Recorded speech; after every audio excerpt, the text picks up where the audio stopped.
Tim Scott, Nikki Haley, and the rest of them can all just have a seat.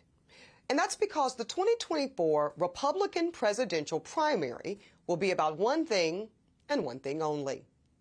It will be about which white man can best convince a desperate segment of white America, one that is still wholly reliant on the intrinsic value of whiteness, that they will work the hardest to preserve and in some cases even reinstate the complete and total centering of whiteness in all American ways of life, from classrooms to boardrooms to the Oval Office and everywhere in between. You see, this GOP presidential primary will not be about taxes, it won't be about abortion, and it won't be about jobs. No, it will be about a single issue: race, really, whiteness. The issue will be the unflinching and unabashed preservation of white, patriarchal, heteronormative in every essential American way of life. Now, DeSantis and Trump both have pretty impressive track records of policies that demonstrate their willingness to advance the stronghold of whiteness as the default power position in America.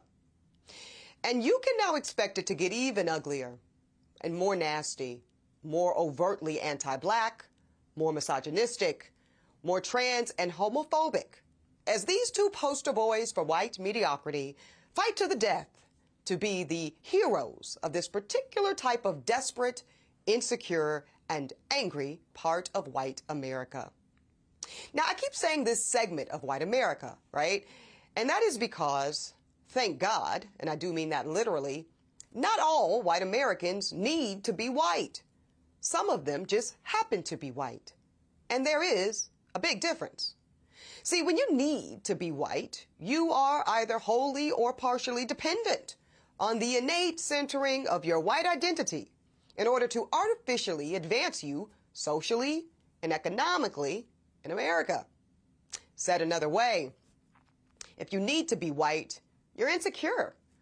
You don't trust your skill set or your merit, and you are deeply afraid that without policies like redlining, gerrymandering, anti-black migrant and immigration policies, and all the other litany of anti-black and brown laws that show up in housing, education, employment, and every other sector or system of American life, well, you're scared to death that without those innate bumps in currency that you get from being white, that you can't hang, that you can't cut it, and that you and your progeny, your children, will be left behind to make up the new American underclass.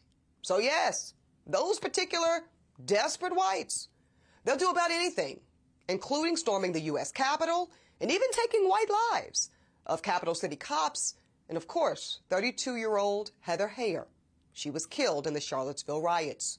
Oh, you remember those, the ones where Donald Trump said they were good people on both sides. So look, we know how this will play out.